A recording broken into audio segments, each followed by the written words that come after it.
So last week I uploaded a video on health and fitness, and I promised you I would upload 3 videos. One on my fitness routine, one on nutrition, and one on my battle with sciatica. Well, here's my fitness routine. Let's go up to my gym and I'll show you what I do. Alright, so this is where I work out. All you really need is a floor and a doorway where you can put up a pull-up bar. Now this pull-up bar that I bought here, I got back in 2008 and I think I bought it for about $14.95 on eBay. It was definitely worth the investment. Very easy to put together and will fit in almost any doorway. Not a personal trainer. I'm only showing you the exercises that worked for me from trial and error over many years. And these ones seem to be the best ones, the easiest ones to do, and I've been able to be consistent with my exercises and get the results that I want. The main exercise that I feel is the most important is the pull-up, or variations of the pull-up, the chin-up, the side pull-up. And you can do those with a very cheap pull-up bar, or you can go to a public park and use a Jungle Gym monkey bars. My weekly workout routine consists of these specific exercises, and sometimes I have to change it up depending on if I'm traveling or if I'm not at home and I don't have a pull-up bar, or maybe I don't have my dumbbells. But I'll always find something else to do to make up for the exercise that I can't do. This would be what my day one would look like. Okay, the variation of pull-ups that I started with when I couldn't really do any, and I would just go from day to day and do as many as I could. Whenever I had any spare time, like I'd be on my computer and every half hour or so I'd get up and I would do them. Now pull-ups, they really only take about a second or two to do one. So if you have 10 spare seconds out of your day, just do them, because chances are when you first start out, you're only gonna be able to do a few. Now for me, I could do 6 when I first started. So 6 to 8 seconds it took me to do my max when I started out. And I would do that throughout the day. I would get up from my computer and I would do 6 of them. And then maybe I would get ready to make dinner and I had to run upstairs for something. I would stop and I'd do 6 more. So throughout the day I would do those until I built up to be able to do maybe 10 and then 15. And then once I could do 15 or 20, I started doing a routine where I would do as many as I could. So say I do 15, and then I'd take a little break, and then I would do 10, and then maybe I'd do 8. So I would do 3 reps of as many as I could do. And I built up to the point where now I do about 30, and then 25, and then 20, somewhere around there. And that is it for the day for pull-ups. And the ones that I started out on were, I would grab them like this. So this would be the side pull-up. Sometimes people are pretty picky about the technique of a pull-up. I know I've heard this before, but the reason why I don't go all the way down and hang and then go back up again is for a couple different reasons. Well, for one, you're still getting a great workout. If you weren't, I wouldn't be doing this video. The most important thing is you don't want to cause an injury. If you go all the way down and hang, you're no longer using your muscles. They're no longer tensed. And then you're going to tense them to bring yourself back up. And if you have bad joints, you could risk popping your shoulder out of place. You could pull something. Let's say you really want to do this workout, but you can't do a single pull-up. Here's how to increase your strength to be able to do a pull-up. What you're gonna do is you're gonna get a chair and you're gonna stand on it, and it's gonna bring you up to about here, and then you're gonna slowly let yourself down. You're gonna get back up on the chair and you're gonna repeat that. You're gonna try to do that 10 to 12 times. Slowly, as slow as you can, let yourself down. And you're gonna do that over and over for a couple weeks, however long it takes you to be able to increase your strength to actually pull yourself up without using the chair. Then once you can do 1 pull-up, you just keep doing that until you can do more pull-ups, and that's basically how you do pull-ups. The second exercise I'm gonna do on day 1 is I'm gonna grab my dumbbells. I have 20-pound dumbbells. You don't need really heavy ones. You just need something that's gonna give you a workout, and once you do your maximum reps, you're gonna feel it. So work with something that you're comfortable with and it's not gonna kill you. Now, since I started out with my side grip pull-ups on day 1, I use my biceps, so I'm gonna give them a rest for the rest of the night, and I'm gonna do shoulders. The last exercise that I usually do on day 1 is push-ups.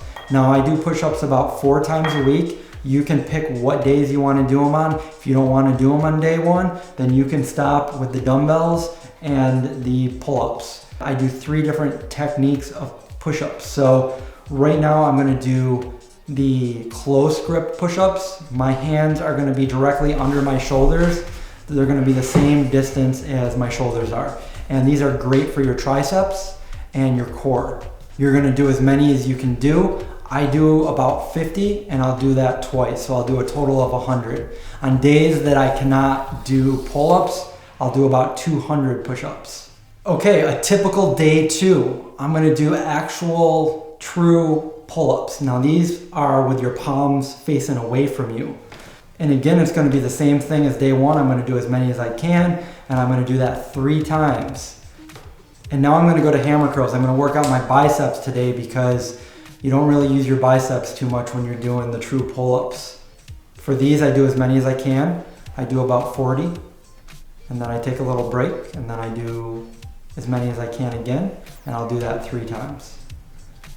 Push-ups on the second day, you can do the wide grip push-up.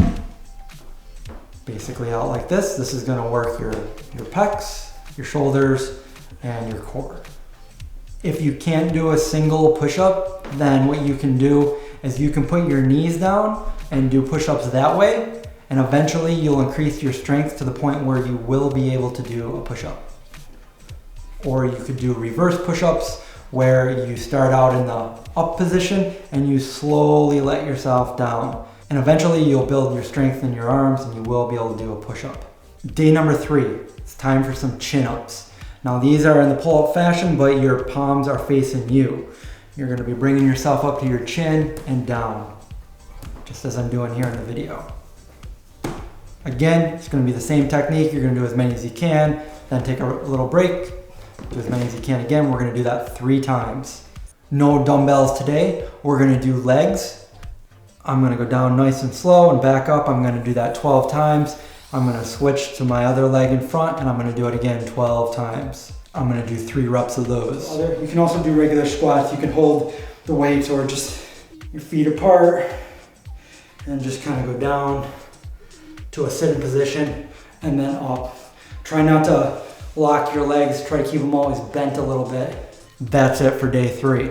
Day 4, back to the side grip pull-ups. We're gonna do those again, same way. Then I'm gonna go back to the dumbbells and I'm gonna be doing the shoulders. Same thing there. And then to finish that off, I'm gonna do incline push-ups. So this is really gonna help out your upper pecs and your triceps and your core as well. Day number 5, you guessed it, pull-ups, palms facing away. And then this time we're gonna do actual curls with our dumbbells, not the hammer curls. We're gonna do these curls. Do as many as you can. We're gonna do that 3 times. And we're gonna take a break on our push-ups. Day number 6 goes back to chin-ups. I'm gonna do shoulders again. When I'm done doing the shoulders here, I'm gonna roll.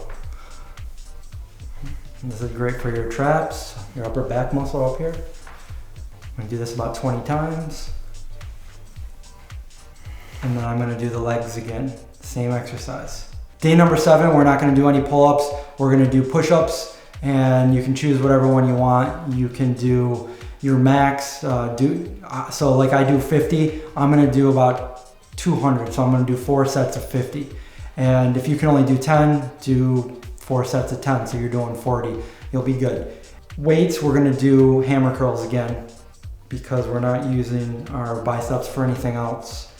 And that would be a typical week. You can kind of mix it up. As you see what I did there, the days that we're using our biceps on pull-ups, we're not gonna do hammer curls or curls like that. You can mix that up any way you want. Just make sure you're doing your push-ups 4 or 5 times a week. You're doing your pull-ups at least 6 times a week. You can take a day off. Your different weights, your shoulders and your biceps, your triceps will be worked out through your push-ups.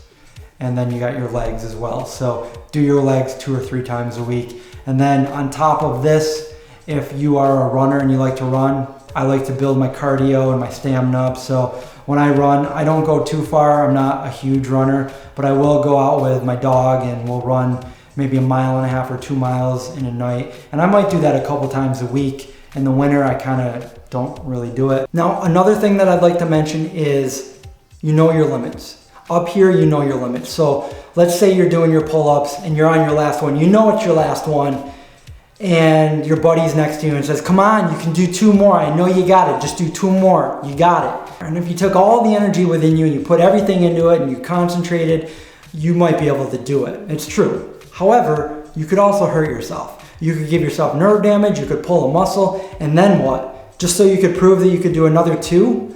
It's not worth it, because now you have to heal, and that might take a month or 2. And all the hard work you put into getting where you were is all for nothing, because now you can't do the core exercises that you do on a consistent basis. You can't do your pull-ups, you can't do push-ups, you can't do your dumbbells, and you're gonna have to sit and wait until you heal up before you can work out again. Don't do it, it's not worth it. Do what you know you can do. What I like to do is I set a limit. I know how many I can do. I know that I could probably do more, but I set a limit.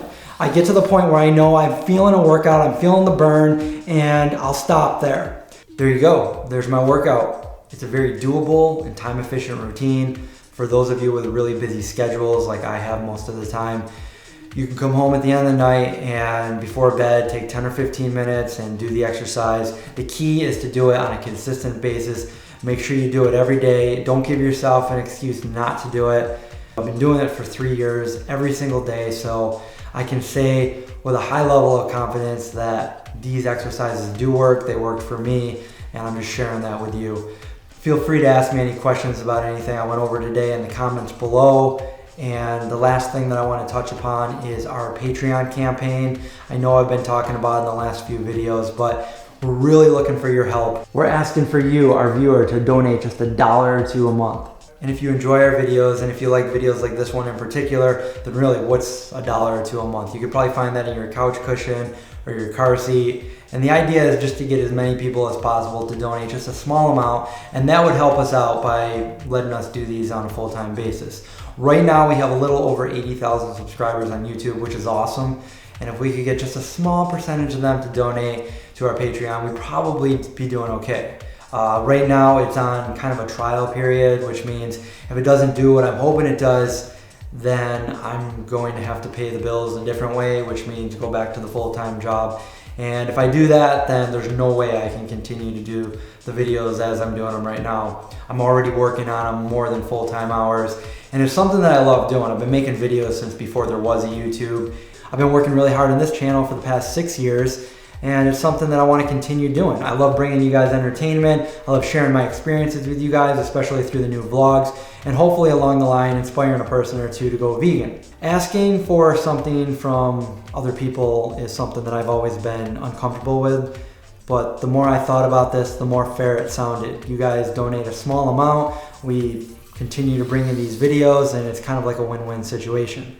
I want to continue doing them. I'm sure you guys want us to continue bringing them to you. If you guys can't donate, I completely understand. You can always share the link below. Remember, subscribe, survive, watch out for zombies, and I'll see you guys in the next video.